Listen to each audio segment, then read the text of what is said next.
Yeah, we are live.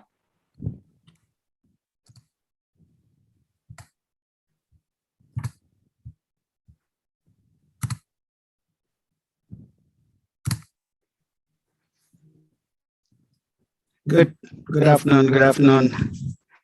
Welcome everyone who's joining us here with the Annamalai University Alumni Association USA's first anniversary celebration.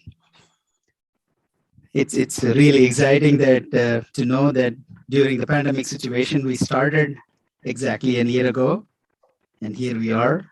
It's an amazing journey, and I would like for all of us to cherish the memories and then bring in a lot more cherishment and enjoyment going forward as well. At this point in time, I would like to welcome our president, Sam Kanapan, who is from the 1965 mechanical engineering batch.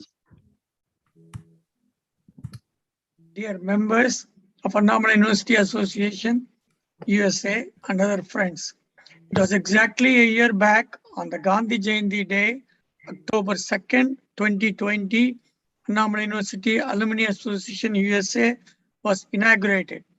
The online function included speeches by Vice Chancellor Dr. Murugesan, Registrar Jnanadevan, and several founding members of the association.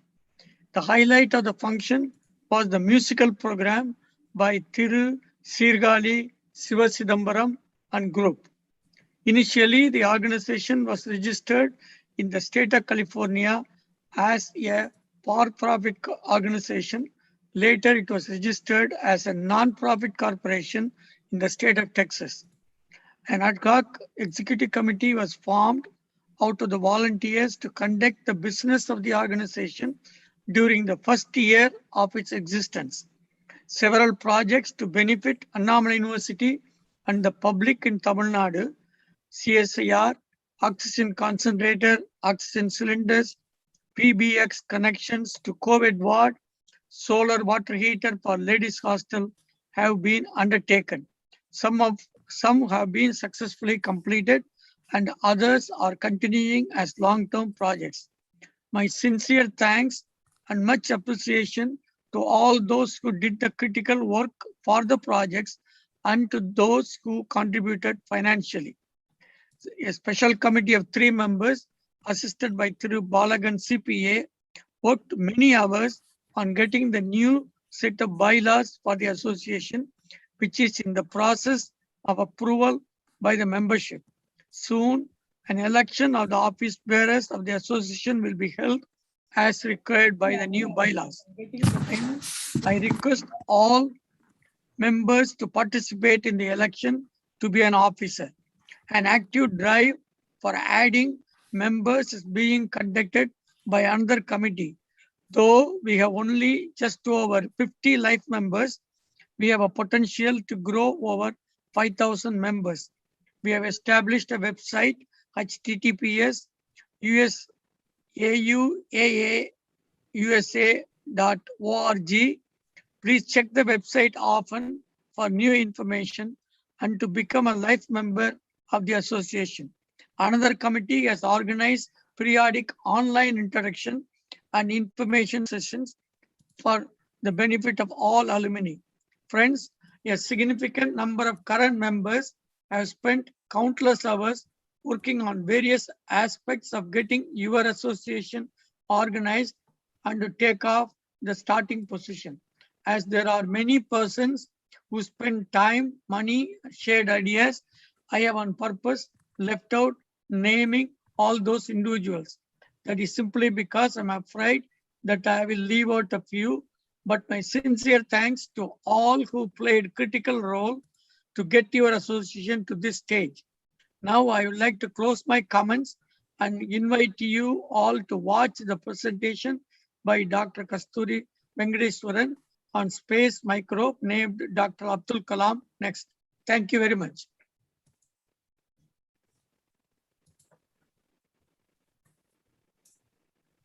Thank you, sir. It was an amazing welcome speech and a great report of what has happened for the last 1 year. We are looking forward to, all the participants with all your leadership to move forward as well. And at this point in time, I would like to welcome Arunmozhi Balasubramanian, who's from the 1989 E&I. Welcome. Hi, Arun. Muthu. How are you? Hey, good. How are you? Very good, very good, very good. Excited. Very much. So we are here with 1 year of journey. Yep. And brought a lot of memories from how we were in college days and, back here now. And we both of us are in to the Annamalai Nagar as you can see. That is true. Virtually. Virtual. So what do we have some excitement today? Oh, of course, space microbe is an exciting topic. But before I come to that, we also have some exciting raffles and prizes sponsored by one of our senior alumni. And there are two categories. One, for those who are live attending, at the end of the session, we'll raffle to 2 lucky winners, $25 Amazon gift card. The details will be posted on the YouTube live. It's also there on the LinkedIn page of the Alumni Association. Also, those who registered today as a life member for the Alumni Association. There will be 2 $50 gift cards will be given away for the 2 selected lucky winners who registers today by end of the day, October 2nd. Oh, that would be awesome. So it's $100 registration. Yeah, it's just $100 for a life member. You'll get a $50 if you are lucky. Thank you. I wish I could register now. No, just kidding. Current board members and organizers not eligible. Excellent. Thank you. Specific instruction from that senior alumni. Excellent. That's a way to promote people joining. And of course, I'm sure once the pandemic situation is getting better and better, we would be able to have localized events where it will promote the membership a lot. Absolutely. Thank you, Arun. So I would like you to present what you have for today's event. Absolutely. Thanks a lot. Our guest today is someone who has researched the depth of the deep sea and the vastness of the deep space, searching for the oldest life form in the universe, the microbes.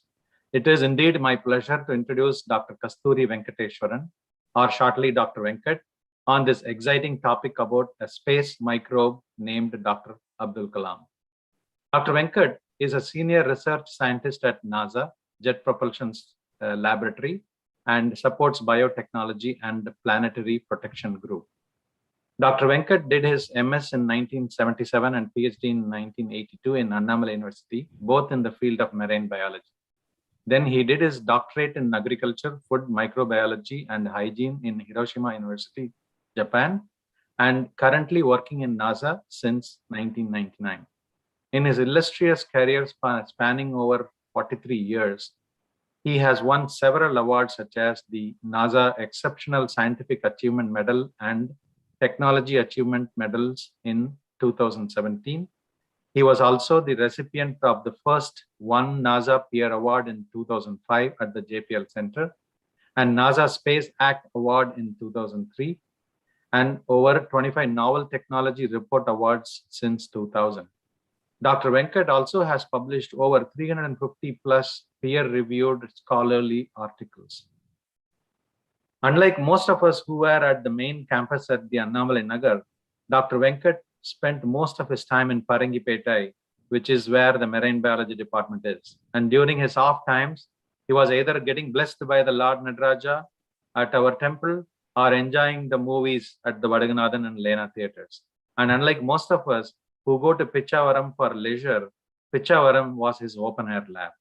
Sir, we are so much looking forward to hear your story and how you got to name a space microbe after our beloved late President, Dr. Abdul Kalam. Thank you very much. I'm trying to share my screen in a second. Hope you guys are having my screen now. Yep. Okay, thank you very much for Arunmozhi as well as Muthu to contact me sometimes back saying that, they want to talk to the wider audience of this alumni group. It's a wonderful cause, and I'm trying to help you guys to detail about what we have done so far in the field of space science. So if I'm going to talk only about the how do we name the bacteria to Abdul Kalam, it will not take more than 2 minutes to complete the story. If I delve into details, it become more professional, and some of you most of you are not scientists. Maybe you are IT professional and other things, so you will get bored. But I'll try to mix up a few things about the process required to take into what you can do something in the science. So I'm going to take you those stuff now. My Sure. name is this, and if you wanted to contact me ever, you can take note of these things, or you can communicate with Arun Moli as well as Muthu to get my information. So today I'm going to take you to deep sea to deep space. This is space station. The one on the left, what you are seeing there, let me take my pen here, 1 second. Okay.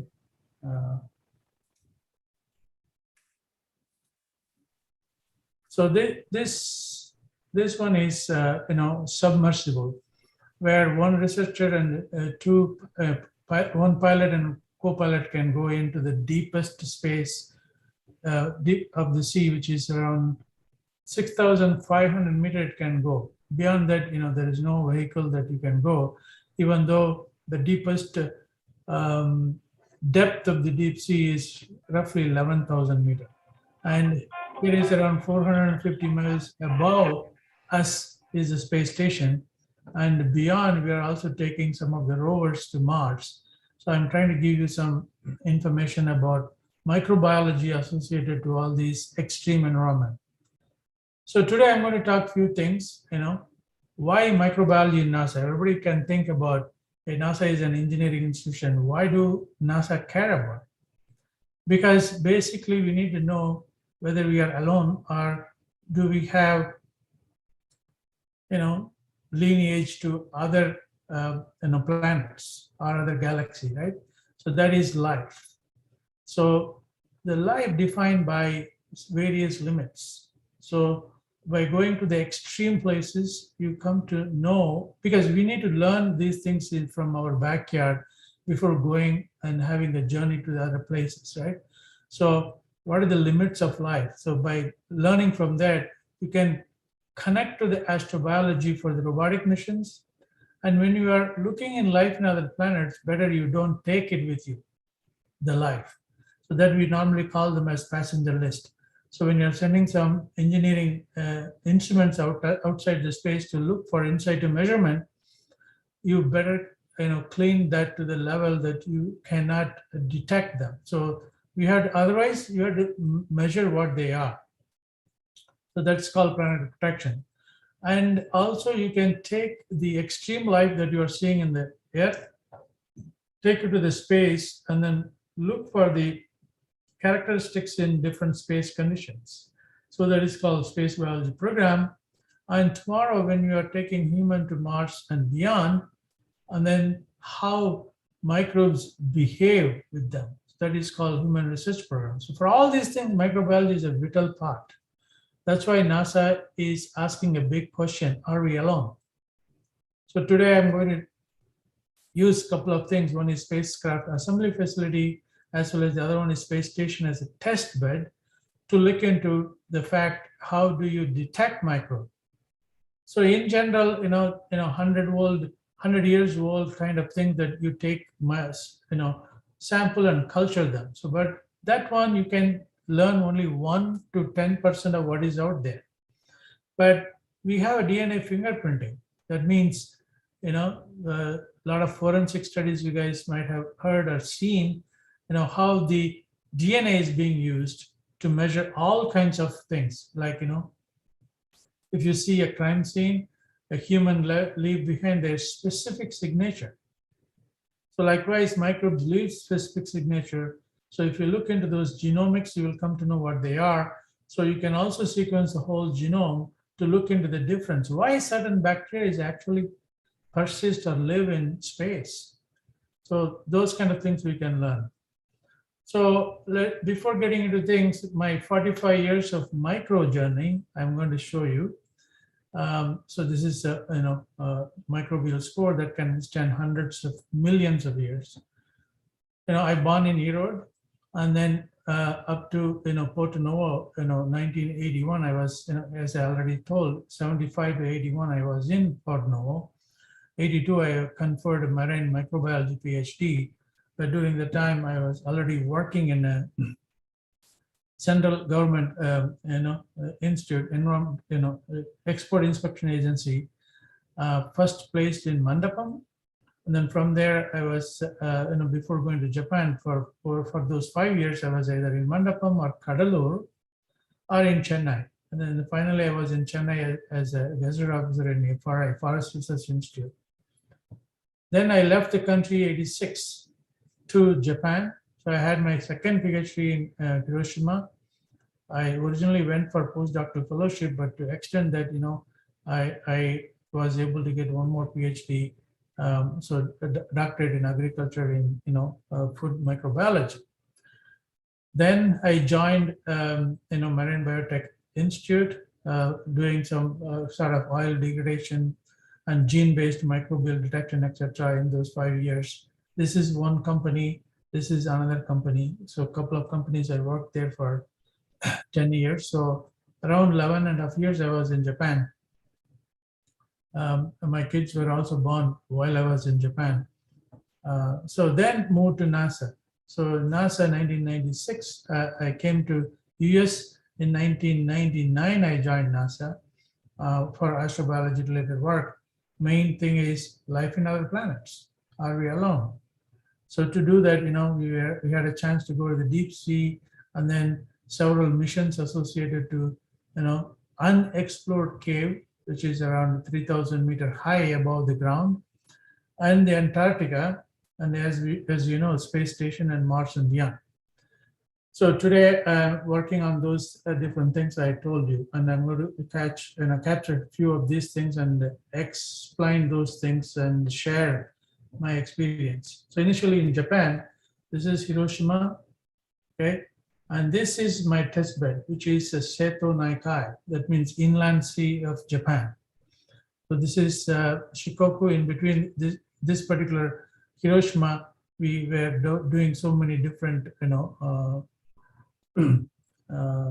oyster farms, and then how the microbes behave in such kind of things so that it is becoming a problem to them. Then we had a research vessel that allows you to go to various different places. One of the famous thing in 1990s bubble in Japan, they formed this Marine Biotechnology Institute. So various non-scientist organizations like bank and then motor companies and all those things came together and then pitched in $90 million for a new research project. Then Japan, fetched another $90 million to institute this particular organization called Marine Biotechnology Institute.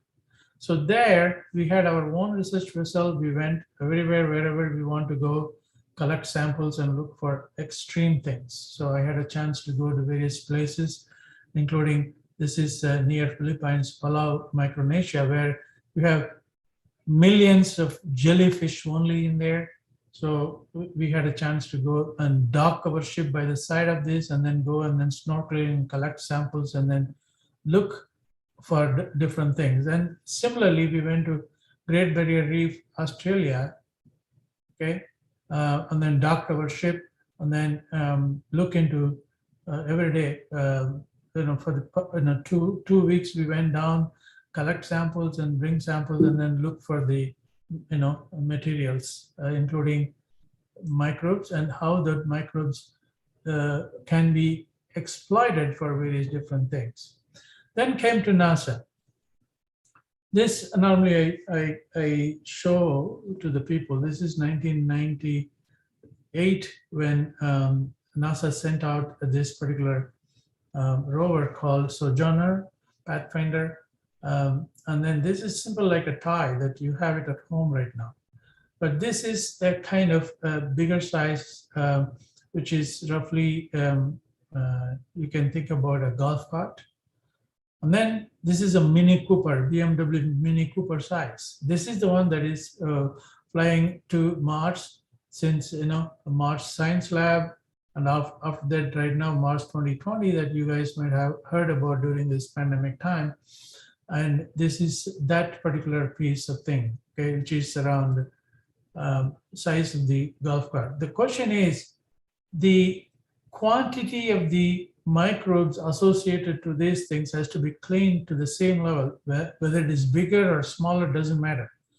Whether it has different nooks and corners, whether you have so many other wires and geometrically different, doesn't matter. We have a policy, NASA is having a policy of not to contaminate another planet by size. In other words, only so much you can take because otherwise you will compromise the science. Okay, what NASA vision statement is this. So we reach for new heights and reveal the unknowns for the benefit of humankind. By doing so, thousands of people have been working around the world, and half of it far more than 50 years trying to answer some of the basic questions. They are, what is out there in space? How do we get there? This is engineering feat. What will we find? This is including microbiology, what we will find. And can we learn from there? Why the Mars is a barren land right now? Can we learn from that? Or learn just by trying to get there? That's one thing. That will make life better here on Earth. But the other things mainly, how can we protect our Mother Earth? So these are the bigger questions. So to do that, first we have to go to our backyard, right? So life in our own extreme environment. For example, this is the cold-loving bacteria, and then a deep sea is very hot, more than 300 to 400 degrees centigrade, and then this is acid. Acid-loving microbe, it doubles and proliferates in it. And salt-loving microbes, so extreme high salt, where exchange of fluids is not possible. Likewise, extreme pH. So all these things you can learn from our own Mother Earth by looking into these details before getting into other planets. So this is one of its kind in Antarctica. So you have a 2.2 plus miles of ice out there. Underneath you have a brine solution. So this is similar to the Jupiter moon Europa. So can we learn something from here, whether the microbe that you have it here is withstanding such extreme coldness or not, so that we can exploit this knowledge for discovery of few things in other planet. Okay. Then likewise, I told you this is another river rich in iron and also acidic pH. 2 means corrosive. It immediately take out your flesh, and also it has heavy metals like iron. But still you have bacteria and archaea, and it produces certain kind of materials also. Okay, so this is in Spain, and as you look at it, is just like iron kind of thing. So the whole river upward, you have iron mine. So from there, the effluent goes down there to make this river look like red. So we take our own instruments up there, collect samples, and then extract materials, because you do not know how to culture them. So we have to collect them and extract the DNA related material, and then look into the facts. So this kind of instrument that what we are developing on the ground in the Earth, they are comparable to the space related work also later. So now we are going to the hot spring, which is not only thermal, but also acidic. So it is in Iceland. Okay, so look at these things. So these are the pH 2.9, which is 57, but at the same time pH 3.8 with 100-degree boiling temperature. We still have microbes in there. how do they do that, right? So that is another kind of story that I may not be able to tell you details today, but there are certain fascinating stories. Now we go into our terrestrial means, like 2,000 meter below the subsurface. It is a granite bore which is rich in molybdenum. It is a molybdenum mine in Colorado. Okay, near Denver, around 17 kilometers from the highway, you have this Henderson molybdenum mine. So this is the molybdenum. So it is a very worthwhile material for various different biotechnology application. And then this also has some sort of radiation effect. But we got microbes from there that is exactly same at where we built the NASA spacecraft clean room. That means everything, everywhere, we have to look for it. There is a process to look for it. So we have named this bacteria also from there. Then this is the high Roraima cave. This is the first time ever a human was able to enter into this cave. So there is no flight, nothing. We were airdropped from the helicopter, and then some people climbed this rock climbing this 2,500 meter. I'm not able to climb the rock climb, so they actually dropped me up from the helicopter. So we were having a tent right there. So all our personal belongings, and we stayed there for 1 week. All our personal hygiene materials, everything we have to carry back. We cannot leave it there. Okay, including urine to our fecal matter, everything we have to bring it back. So that is a different story. It's a hardship. It is, science is not only easy, there are certain science like the extreme microbiology is not easy. So this is also rich in iron, but very, very, very low in organic compound. And we were able to collect those samples, bring back to the earth, and then to our lab to do certain things. Now I'll take you to the different presentation. This slide.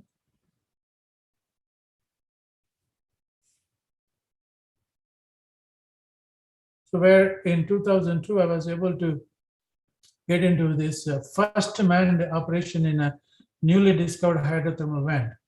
Okay, so let me show you a few of those videos quickly before moving on. So this is the kind of thing where you see this diamond marks. You have the under the deep sea, you see hydrothermal vents there. So there are a lot of things on the Pacific coast, okay, and the Japanese coast, okay, you have, but they never thought this is connected in the Indian Ocean here. So we found this first. This is called triple junction. So we found that in 2000. It is called Kairat Field. It is very closer to the Madagascar, as well as it is called Reunion Island. It is a French island next to the South Africa, Johannesburg. From there, you take the ship for 45 days in the ship. You go, you do everything inside the ship. You have a, this is not a small ship. This is a big one, around 100 meter in size. And you have several instrumentation. One of them is this submersible, 6,500. This is me 20 years back, and my postdoc, he's around 6.7. He's a basketball player, but this particular ship is only 6 meters, so he cannot even dive in with this. So because if you stand it, his head will be popping up. Anyway, so this is the submersible Shinkai 6500, and this is me in 2002, February 20th. And I was peeping through this particular submersible before the departure. This is how they put us in.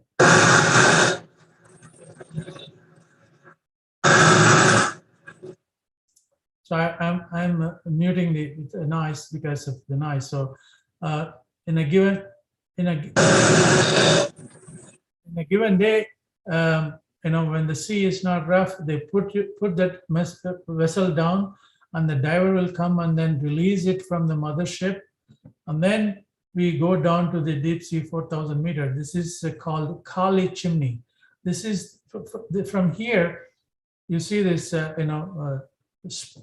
spewing chimney coming out because it is around 350 to 420 degrees centigrade.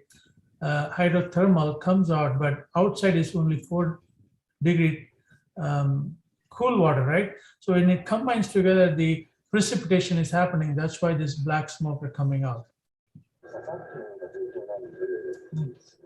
So we also put some instrument in there and collect materials with that and then bring back. These are some of the shrimp. And then also we collect that particular plume. This is an instrument where it opens, and with the robotic trigger, it will closes wherever you want. So we travel through that chimney and then collect the materials out. Then similarly, we collect sediment samples. Everything is robotic because 6,500, this is 2,500 meters. At that is 25 times more pressure. That means you become 6 feet, person become 1 feet. That means instantaneous death. So we have to go with appropriate precaution with the submersible. We are not going out. Only all robotic arms are collecting samples of your interest. Okay, they collect it like this.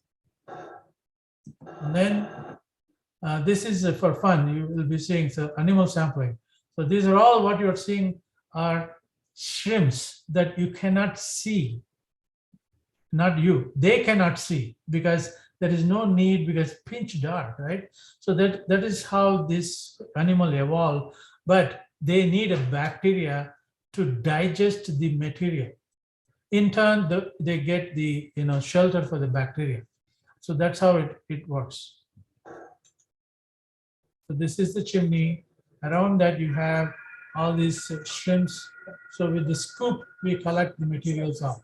Okay. Now this is not only you have seen the black smoker, but in some places it is non-black smoker as well. So it is warm, 60, 70 degree, and nicely these crabs are living in there. Okay. So as you see, this is a kind of nice sauna kind of stuff. So this is the whole 9 yards of how we traveled, communicated from the mothership and all. So we come back, and then diver again come and then connect the umbilical cord and then pull it out up and then come out of this ship and then give the samples to the fellow scientists. So everybody started looking at it. We'll also have fun. We'll have inside the thing, we'll also have fun, the party and other things happen. So then I'll go back to the original presentation. Let's go to the space. So there is a 2-minute video for you. It's really important that we send a rover that's clean, and we just tell you what we are doing as we speak now. She is my student. It's really important that we send a rover that's clean, and we make sure that it doesn't contaminate Mars. My name is Mujige Stricker, and I protect Mars from Earth bacteria. The next Mars rover is slated to go to Mars, collect samples so that eventually we can bring those samples back to Earth and determine for the very first time, did life exist on Mars? There's nothing that we can build that's sterile. So we take swabs and wipes of the spacecraft as it's being built. It gets put in an oven, it gets put in various chambers and clean rooms so that we can maintain that level of cleanliness. If we do find something on Mars, we have to make sure it's something that actually came from Mars and not something that hitched a ride. This is the place where the magic happens. Oh, it's definitely fun. In this lab, we look specifically at spores. So spores are those hardy microorganisms that can actually survive if it made it on the spacecraft in the journey through space, through the vacuum. It's very humbling to be a part of this big project because there are hundreds of people that have to come together and build a spacecraft. There's no one person that can say, I did this, I made this happen. It's always a we. I owe it all to Carl Sagan and watching the cosmos. I remember being a little kid, going to the public library and renting that VHS. And from that moment, the light bulb turned on. It actually was the start of my passion of science communication. We are citizens of our universe. We have to be good ambassadors when we are exploring other planets, other moons. So it's the right thing to do. You just saw my student, do a kind of thing, and she is leading that particular thing. So what you have seen is my lab. So this is another, NASA video. That there is no animation, there is no audio here. It's a purely animation, how the rover is going around Mars and collect samples, and then what they do in the Mars. So this is eye, you can think about it as a camera. So that has, that will first initially go and look where actually is a good place. And it triggers the next step, allowing the next instruments to go to that particular site that it senses. And then it lands in here. These two are the legs. And then after it has this, drilling. So it starts drilling and then take the core. So these are the cores that are bound to come back. We just collected those things as we speak, bound to come back. Once we have a technology how to bring these samples back, we still don't have samples from Mars, okay? But we have done all the work to collect samples and then put it appropriately so that it won't get contaminated by anything. Who knows, Martian life might be so harmful, and then back contamination will be an issue also. All these things are worked out now, because we'll have 20 years more to bring these samples back. So right now we measure the volume, seal the tube, and then image these things, and then put it away in a cache up in Mars. After 20 plus years, only these samples coming back. So this is called right now Mars sampling mission, but there is a Mars sample return mission which has to happen soon. We don't have a technology how to protect the Earth from the other material. That's why we are taking every single step very carefully. So now I'm taking you to the space station. So looking at this, this is a guy who spent 355 days in in space. His name is Scott Kelly. And this is the guy who collected my samples. His name is Terry Wirth from Microbial Tracking Observatory Experiments here. So this is from here onwards, inside is a Russian segment, and what we are seeing is a US segment, okay? This is inside the space station video. I'm going to show you a few things here. Initially we also collect air, and then the Terry Wirth, which I showed you before, he put this instrument here to collect samples, but bare hand, he started taking this thing. So we immediately said, hey, you should not touch the materials with the bare hand, try to use a glove. So now we all know how easy to wear the gloves during the pandemic time, but it is not that easy in a floating, zero gravity place like space station. Everything is flat. So it is tough to wear even a gloves up in space. And then, he started wiping the surfaces of my interest wearing the gloves, and then he collected those samples like that. And then the one more important thing is, when you are doing in such an enclosed small place, you are bound to work with other colleagues. So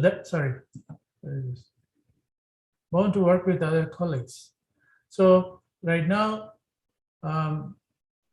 the Scott is flying around him. So whatever he has carried, that microbiome is also in this particular sample. So we have to be very careful when we are deriving the conclusion whether it came directly from space or somebody else. In some cases, co-worker, it will be a chatterbox. That person may talk too much. That means his oral microbiome as well as her oral microbiome will also be there.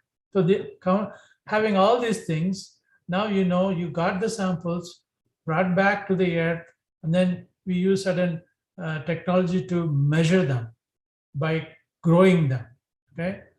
So one of the things is the main topic here. We are, my title says, how did I name these things? With all this, what you have seen, the process led to find a bug that is novel and new. So you have to plow through thousands of pebbles to get one diamond. Similarly like that. So we got one bacteria which is so different than anything else that we know today. And I isolated that from one of the air filter up in space station.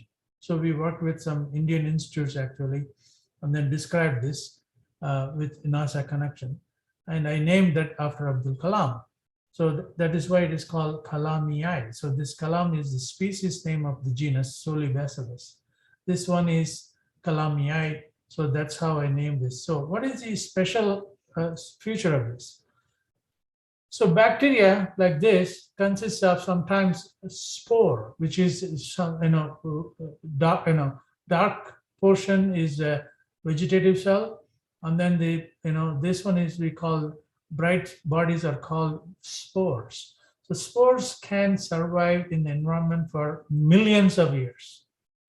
When the environment is not favorable, it stays there for a long period of time. Okay, and then in some spore, most of the spore has this spore coat. What you're seeing here, outer coat. Let me take my pen again. Outer coat, which is this one. What you're seeing outer coat. Okay. So then there is an inner layer that's called inner coat. Okay. And then one is called exosporium. So this is very rare. This exosporium structure is really rare, very rare.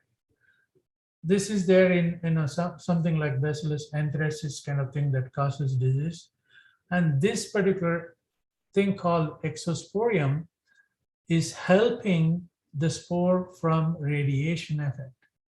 So that is why it is called, it is unique, and it is having a biotechnological applications. We actually extracted this material and mixed with sunscreen to make it as a new product.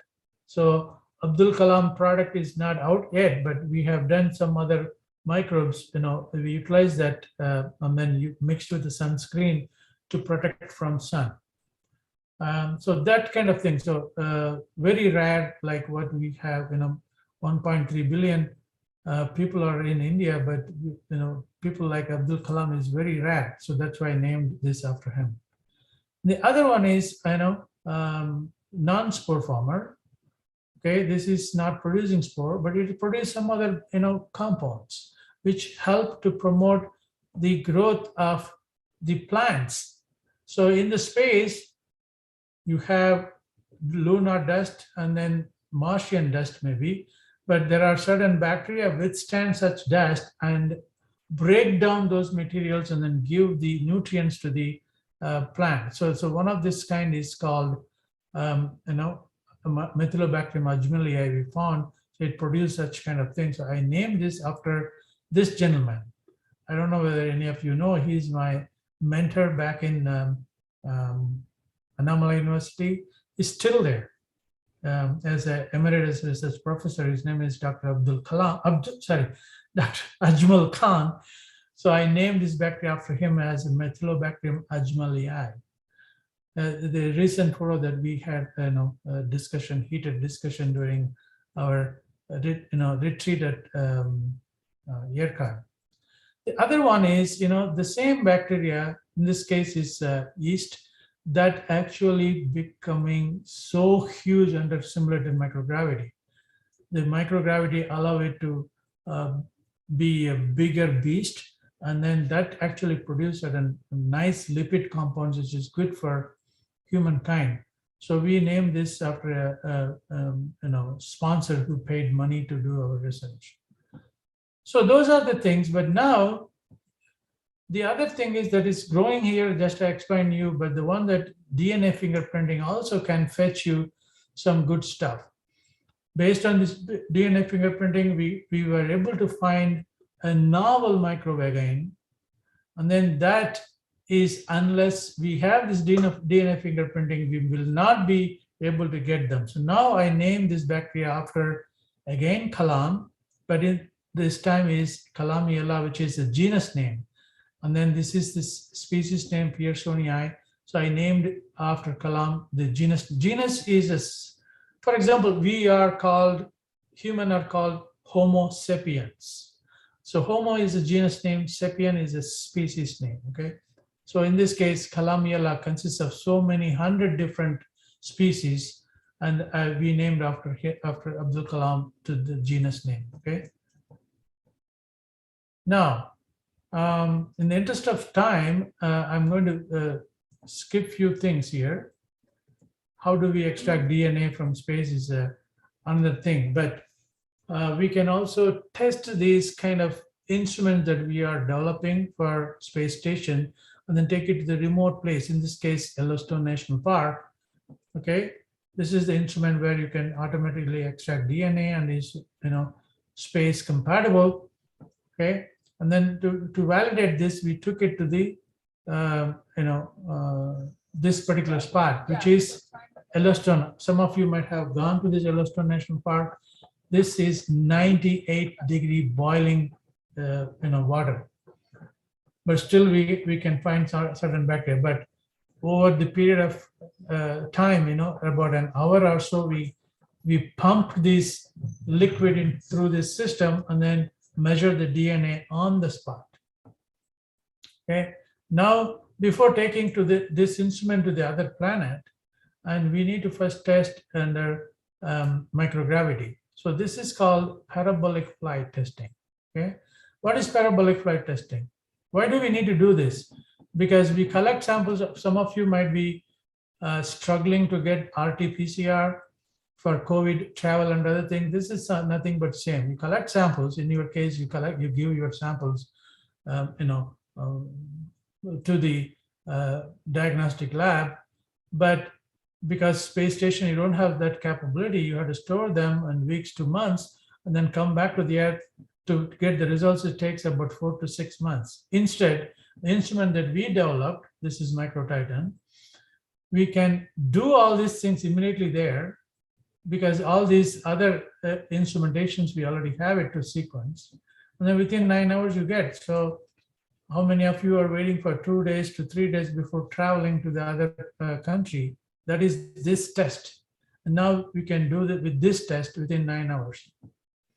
So I told you parabolic flight, okay? Parabolic flight is nothing but at 6,000 meters to 8,000. This is the, space that, our commercial flight are flying, okay? Around 8,500 meters up, which is 35,000 feet high, 30 to 35,000 feet high. So this normally will go, then there is hypergravity, then you go all the way here, from here to here, suddenly in 2 seconds to 10 seconds, it falls down to the 810 and fall down to the 6,000 meters. So during that 20 seconds time period, you have the microgravity generated. That means things will float there. So my student went there and then tested this instrument. But to give you a visual presentation, what will happen under such a microgravity condition, everything is sitting here comfortably, will fly. See, soon you will be seeing in a second. So now she starts flying. So we cannot do any experimentation, right? So that's why we took our instrument, loaded in the 0G, airplane, and then we are loading these cartridges here. So that is the instrument. We are putting the cartridges, before the flight, okay, and then the flight is going. So wherever you are seeing this zigzag, that's where things, people will go up and down. So you have so many places to put your hand and then leg there, so that you can do things. So this is my student. He was flying. I was not flying. If I am flying, I would have vomited. So I didn't fly. So then this is the success story here. So this is the time that he was. Where is this? Now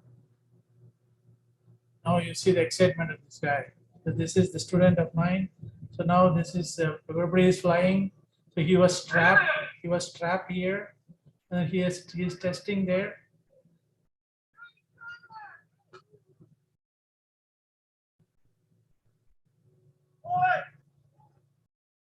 Yeah. So he was able to get that. He was able to get that instrument done in a nice way. Now you understand how difficult to do some science here, right? So then during that time also we will have a water break. See.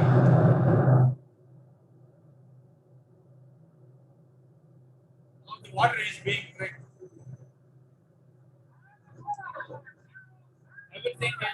Everything floats there, right?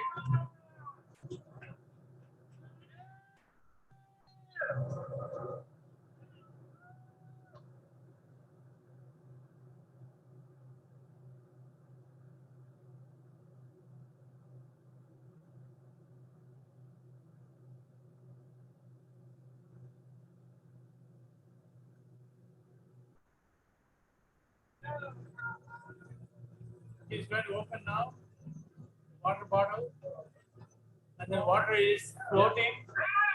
This is for fun, okay? It's not research. That's how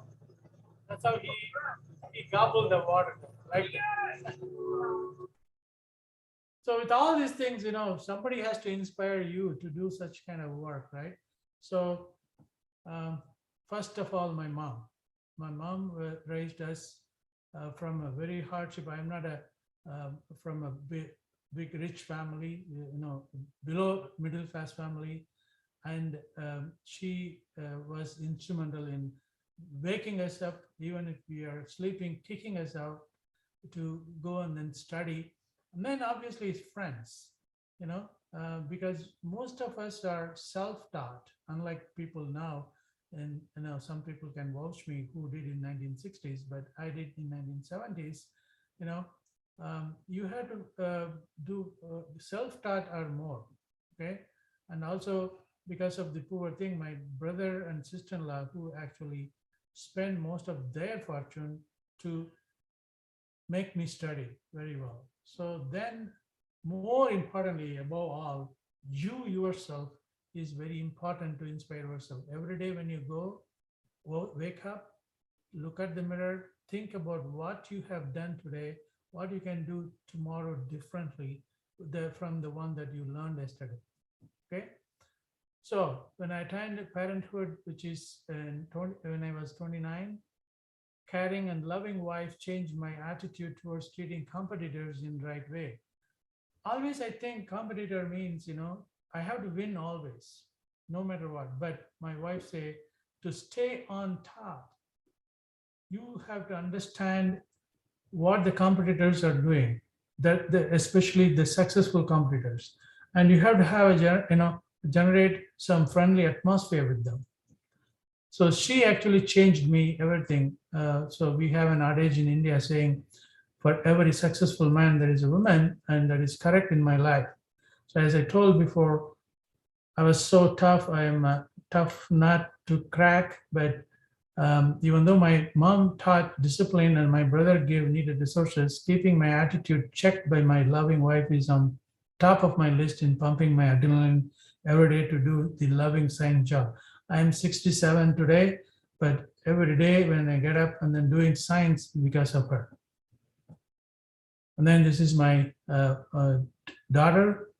My wife and my daughter are having a company, a real estate company in LA. So both of them are realtors. And my son is a medical field. He's a doctor doing residency here. So what did we talk today? Dream big, believe in you. Anything is possible with process, which is very, very important. Which is a teamwork. It's not only I, it's not only me, it's a teamwork. Appreciate your competitors who are achievers. Winning is the end product, but a process is necessary to achieve. Love yourself first and eventually others. This is very important. We are all intelligent. There's no doubt. The smartness is to learn from others' mistake. if you want to do your do mistake and do things, you can do it, but you don't have a lifetime to learn them. If you learn from others' mistake, you are smart. But listen to the winners. Follow what your heart says. Okay. So these are the things that allowed me to go well beyond, and these are my team who helped me to where I am right now. Thank you very much. I'm going to stop. Absolutely fantastic journey, Dr. Venkat, and the way you presented it is so inspiring. And science is always so much fun, and so glad that you, who one among us who've been studied in Annamalai University, who has done so much, so brilliant. There are so much of questions that we have on the Q&A sessions. We'll ask that. Before that, I thought I'll take this time to give quite one large project that we have taken up. In fact, it's very much related to what you are describing, is the exploration of science. For that, you need a lot of resources, and in our own small way, the alumni of global alumni, not just North American alumni, but global alumni, have taken up a project to build an integrated lab, interdisciplinary integrated lab. So a small video, Muthu, can you play that? By one of the leading orchestrator from North America, from the 1960 batch, Mr. Sampath Kumar. Sure.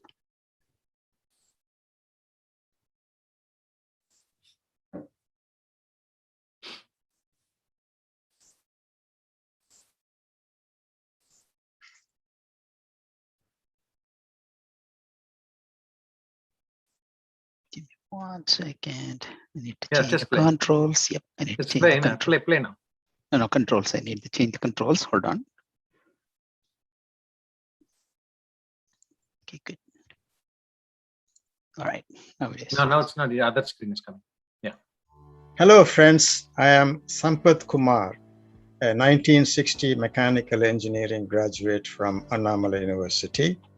I would like to say a few words about the Center for Sophisticated Instruments and Interdisciplinary Research being built at Annamalai University by the worldwide alumni community. This center will be the hub housing state-of-the-art sophisticated instruments for research scholars to pursue interdisciplinary research and innovation. This CSIR is located in a central location in Annamalai University near the library and easily accessible to the students from all the faculties in the university. The senior engineers in AUAA, USA, Canada, and in India have designed this center into a highly advanced futuristic research facility. We believe that this facility, when completed, would make our university a highly competitive institution of higher education in India and in the world. This is a good time to look at some of the pictures and photos of the construction progress at the site. The first slide shows the CSIR scale model, bringing out the beautiful architecture of the CSIR building. The next one is front view. The front entrance of the CSIR building is designed in such a way that the visitors entering the center will be impressed by the design and ambience at the entrance. The third one is CSIR inside view. It is a large open space covered by a dome, suitable for conducting large seminars and conferences. The fourth one is shows the construction progress as of now. The fifth one is the engineering student class, the civil engineering professor conducting the structural engineering class for the final engineering students at the site, explaining to them to them the design and construction of the foundation. This is a very popular class. I would like you to please refer to the brochures posted in the AU, AA, USA, and Canada websites and various other WhatsApp groups to know of the details of the sophisticated instruments that will be available in CSIR and planned cutting-edge research to be conducted in the facility. Presently, there is a proposal to add carbon dating research capability in the CSIR. As you know, the excavated specimens from Kalami were sent to Florida carbon dating test facility and found that the Kalami specimen is 2,550 years old, and therefore Tamil civilization in Kalami existed in 550 to 600 BC, which is close to the Harappa civilization. This positive result created interest in establishing carbon dating facility in Tamil Nadu to test specimens from various excavations in Tamil Nadu. Our present proposal to add CDR facility has created enthusiastic interest and support from professors of all the different faculties in Annamalai University. Adding this CDR facility will truly make this center an integrated interdisciplinary research center serving all facilities as it is originally intended to be. Adding the CDR capability in CSIR will be a tremendous value addition to the university as a whole and will elevate the rank of the university in the listing of India and the world universities. In conclusion, we appeal to the US alumni in USA and Canada, as well as the alumni all over the world, to support generously for this noble project. Please donate generously by following the US, Canada, and Alma Mater website link and support this project well. Thank you. Awesome. Thanks a lot, Thank you. Sampath sir. And first question, and I think it's probably a lot of us have this in our mind. Did we find microbes in Mars? No. Is there any life form in the Mars, or is it even potentially possible, or did you find it in Moon? Yeah. And why is it important to explore Mars? And here's one more question. I'll come to that later. Okay, so number one is, we have not collected samples and returned back to Earth yet from Mars. We did do it from Moon, because some of you have asked the question Moon. We know there is no life in Moon, but we know that there may be certain building blocks of life in Mars. In other words, the habitability was possible based on geological measurement. But until today, we do not have a conclusive evidence that there is life there. So then why do we explore Mars? So we can learn two things. One is, was there life before and become a barren land now? So if there is a case, we can learn from that to protect our Mother Earth. Second thing is there any prebiotic information? Prebiotic means before biology born. Right now in the Earth, 4.2 billion years back, the biology formed. So is there any prebiotic evidence that we can get it from there that connects to our Mother Earth? And then that will help us to understand other planets or other galaxies. So that's why Mars is a very good test bed to look for life. No, I'm not hearing you, Arunmari. You are muted. Sorry. The other question was how your research on microbe can help in the climate change actions here on Earth. Correct. So CO2 sequestration is one of the things. So how do you, get this back, the CO2? So what we are trying to do is the bacteria that I told you that it promotes the growth of the plant. Indeed, some of the bacteria like that is actually accumulating the CO2, take the CO2 out of your closed system up in space where you are going to live. So certain bacteria like that can be utilized to absorb the CO2 and then carbon emission, as well as make use of that as a different energy. So it can convert that into bioenergy. So there is a utilization of microbes to understand the global warming and also to tackle the problem. Sure. Well, I think Suresh has any idea about the weight, density, minerals, are the samples mainly sandstone or carbonates, etc.? Should we wait for 20 years to find out? No, the mineral profile is easy to look into using sophisticated instrument which we already have, which is called MOXIE. So based on that, we have a list of things that is there already being published, and I can send the website for that guy. Suresh can keep in touch with me, and I can give you the long list of things. The majority of the thing is iron 6 in Mars, which is very, very corrosive. And perchlorate is another thing that normal life is tough to find. But beneath the surface of the Mars, there may be certain things which is unaltered. It may be there, something that may be conducive for the regular earthly life that can thrive there. We don't know yet. Understood.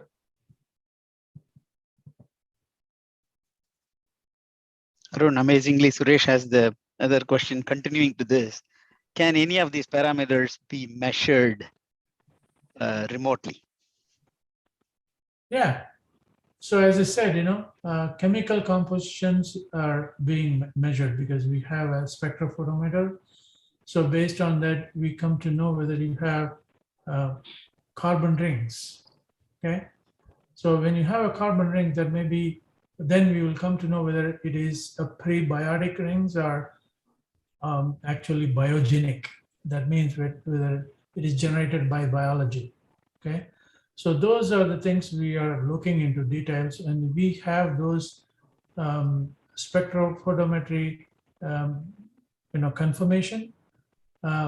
So then that related to the life, we do not know yet, but that related to the habitability, whether human can go and live there. Yes, we are already decided that human can go and live there with certain sort of closed protection, like you need to make appropriate structures that is conducive for the human to live in there. But we do not know whether indigenous life there in Mars yet with these measurements. This measurement is telling us the chemical components, as well as geological measurements, as well as isotopic measurements. All these things will tell how old they are, where that might have formed by what. We don't know whether it is biogenic yet. Excellent. Understood. I mean, this Professor is Madhavan, really... I think you have a question.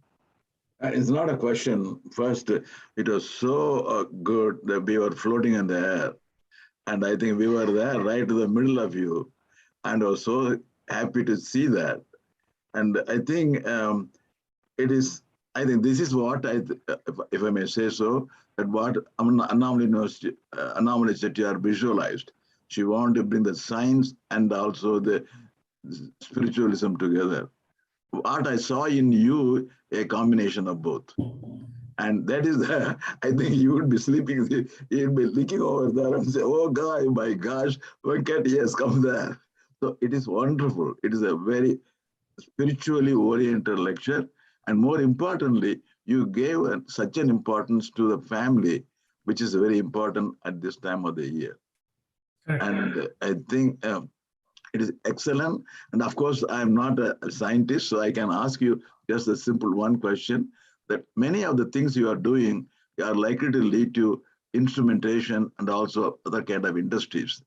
So one of the things in this country is those who are doing research own more or less the knowledge and they can start their own industry. Correct. I am not suggesting that you will do, but I'm saying there is so many opportunities there. Correct. And I think that could be made as a vehicle for young entrepreneurs to know something about it. Maybe you can throw some bits of developing small instrumentations and so on.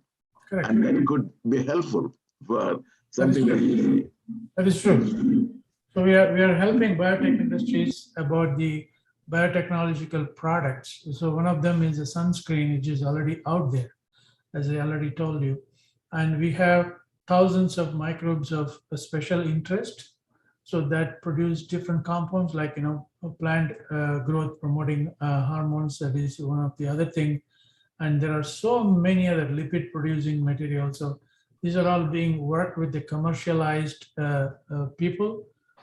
So since we patented this stuff, so we are in the middle of those stuff. So we already, given this license to other people. Caltech is having a very good program. So I'm from Caltech. So Caltech is giving a very good program for these inventors to get connected to the commercial companies. Yes, we are doing that. There are a few more like you in Caltech, some of them from Tamil Nadu. Yeah. Do you all guys get together to see how you can together do something to make India, Tamil Nadu in particular, more fertile? And I think the microbes that you have is something that we injected into the system and then see what you can do. We can start with Kadalur. It is tough to fight. It is tough to fight with the politicians. That is what is the problem. No. Let's not get in there now. No. Venkat, So I have a question from one of the audience. With this space privatization, where do you see this research going from CS?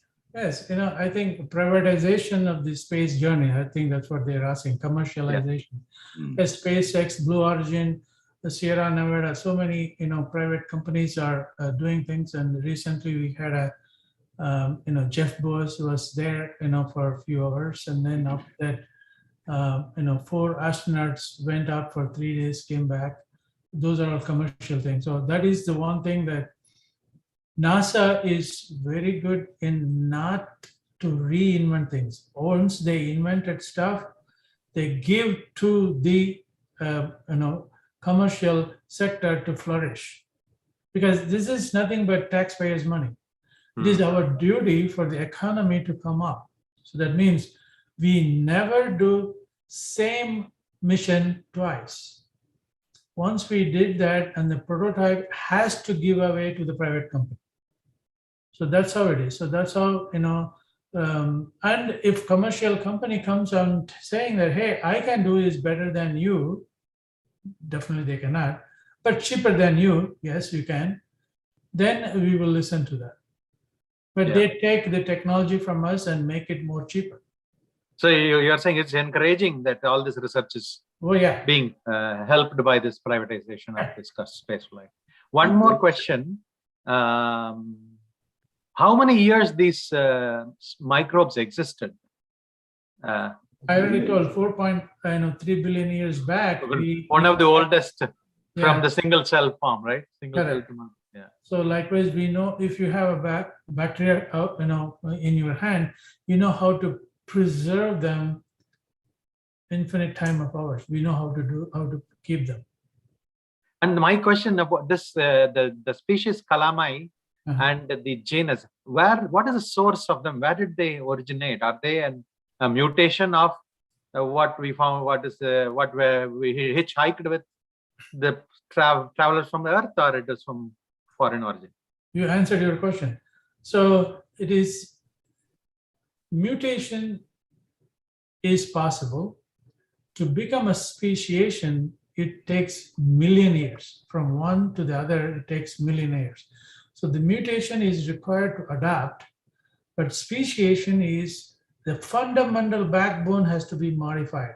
So because of this fact, this has hitchhiked through some of the cargoes, some of the human.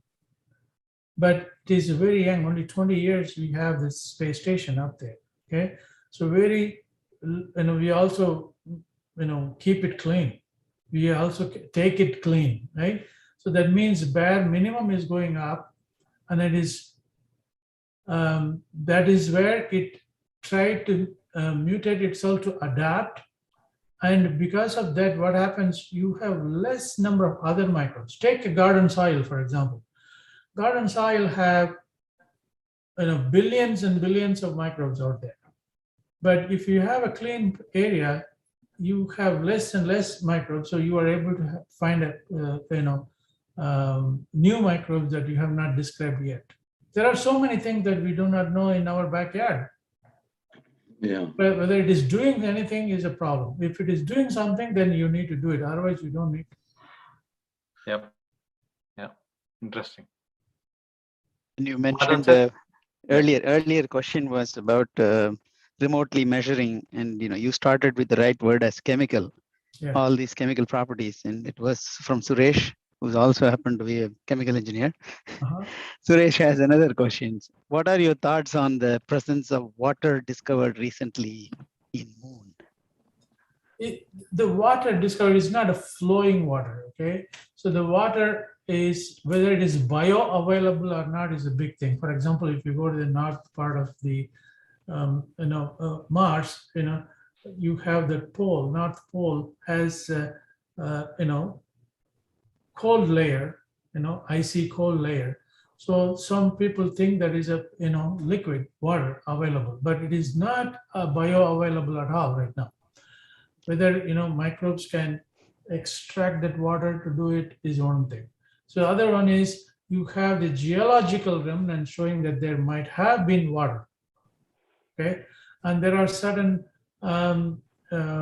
soil, may have water that has somehow get coupled with. So those may be available for, but there is no flowing water right now.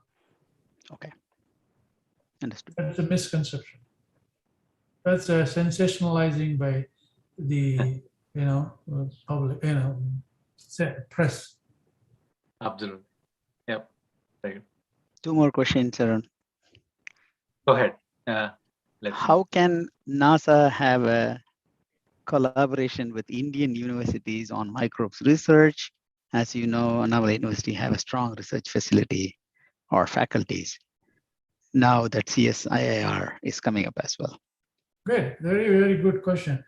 I'm actually adjunct professor at Indian Institute of Science right now. So I'm trying to take, I'm taking the space biology there, and I'm working with ISRO.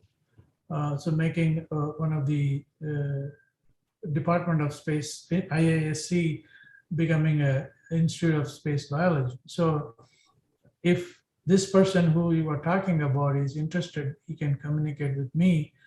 So next time when I'm going, and because being an adjunct professor, I may be there 3 months next November 2022. This COVID did not allow me to go. Otherwise, I would have been there by this time. So October through December, I'll be there for 3 months teaching a course, establishing a space biology course, and also bringing some American investor there to make the company there that is that lend this expertise for ISRO. So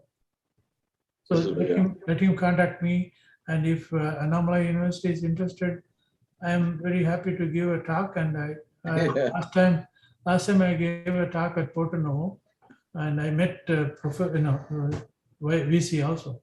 Right.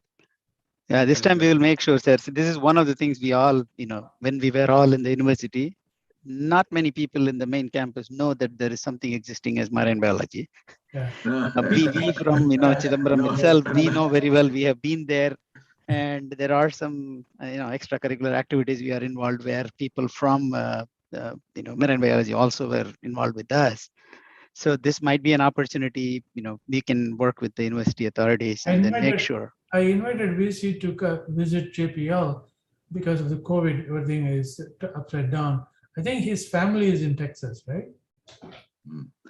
That's Yeah. what he told me. He is visiting there, so when he visits there, he can come here. That is correct. I think many of you might not know, in the earlier days, it was a great experience. And people used to go to Port Nova and sometimes with the Professor Sheshaya in the morning and come back. And that was the outing that was very interesting at the time for people like us when we were small intermediate students at the time, without any chance. And that is how the inclusiveness in science started.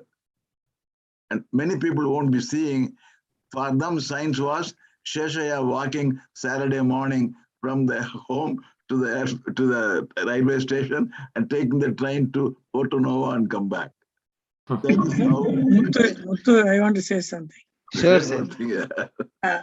Dr. Venkateswaran, I'm 1965 mechanical engineering.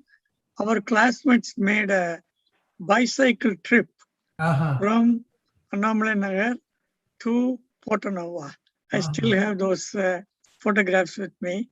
It's a very nice place, and the looking at the water is just like Kerala. Correct. Thank you. Mangrove. Yep. So the mangrove is so beautiful. That is 2 years of water collection. That is my test bed there too. Yeah. The best part, sir, when we did that, the professor, head of the department in the marine biology, also offered us some tea and biscuits. That was amazing. when you ride all the way there. When was this? I finished in 1990. 1990. I think during the time Natarajan left. Yeah, he left that. ST Balasubramaniam? It was Dr. either Rayakanna or. Rayakanna. Right. And I knew the professor, Dr. Kadiresan. Yeah. Kadiresan was me. He came after I left. I think one last question, a very interesting question. How frequent a Mars rover or gets cleaned for microbes before sent to Mars? It is not frequency, it is measurement. So we need to clean to the absolute spec of this. So per meter square, not more than 300 spores. And then totally, it should not exceed more than 10 to the 5, spores of the whole area. So if you take that lander and spread into, two-dimensionally, it is 1.5 size of the football field, that big. You take a liquid water, 1 liter contains 10 to the 5, but that is what the number to clean. So extremely clean. You cannot imagine. It is extremely clean. Yeah, understood. Very interesting. But we leave behind the genetic material. But when the sample come back, we all know how to do the state-of-the-art molecular technology, forensic science, and then state-of-the-art. Come to know everything. So the hitchhikers, the genetic fingerprinting might get transferred. So that is the thing that we are trying to do, something like before sending out, you try to get that and put it in a database. And then when things come back, do the same thing and then first check with the database before jumping up and down, saying that they got something. Very good. Okay, I think we are almost at the end of our time. It's 5:30, and Dr. Venkat, it's amazing and so inspiring. And thanks a lot for your time. And because of the team. Absolutely. Thank you. Muthu, were you able to run the raffle for those who attended? Yes. And you can put their names online. and I can send them the $25 Amazon gift card or tomorrow or later today. And for those who registered today to become a life member today at the auaa-usa.org. Register as a member today. It's a life member. It's $100 only life membership. and you will be entered into a raffle of that $50. Aranmoli, send me a text. I don't want to be in that, involved in that, but I'll send you $100 as a lifetime member. Absolutely, that will be Oh, great. awesome. No, you bit. I will register you as More well. than that, more than that, Yeah. Send me, Venkat, your guidance is going to be more important. that's right. And I'll do it. $100 is, I think I would like you to get involved in what being done, and I think contribute substantially to the development of the institution, not just the organization. There is So we would yeah. like to bring some information to you and want Please. you to get involved. Okay, no problem. Excellent. When you visit next time LA area, let me know so that we can have a chat. Yes, I will give you a call. We are very close to nearby, and we have got common friends. We'll see what we can do. Yeah. I will tell you that. No problem. Excellent. Once again, thank you so much, sir. Thank you for your time. No It problem. was an amazing, time. We didn't even realize that we spent about an hour and a half. Yeah. And I'm still in the air, not come yes. down yet. Yes. That's why I don't want to get into more technical side. Everybody will be sleeping. You did at the right level, so we enjoyed it actually. And every different part of us, made us enjoy certain portions of it. My, young daughters are watching and they just loved. They came and said, "Oh my God, the water is flying and how he's drinking out of the bottle." Yeah. So with that said, I'll announce the winners of 2 raffle, $25 Amazon gift cards. That Should I leave goes or to- should I stay back? You can say. you can stay, sir. We're almost done. So the first one goes to Sudarshan Madhur. Congratulations, Sudarshan. And the second one goes to Amuda S. Congratulations. Very good. Congratulations. Congratulations to them. Very Thank good. you. Thank you. Okay. With that, Arun, if you want to invite people just to say that, take time to become a registered member. I'll let you do that before absolutely. we close the session. Absolutely. Please, everyone, once again, remind you to go to the auaa-usa.org and become a member, life member. Thank you. Thank you. And we'll be back with another great session next month. Next one. Yep. Bye, With guys. that, we are signing Thank off. you. Thank you so much.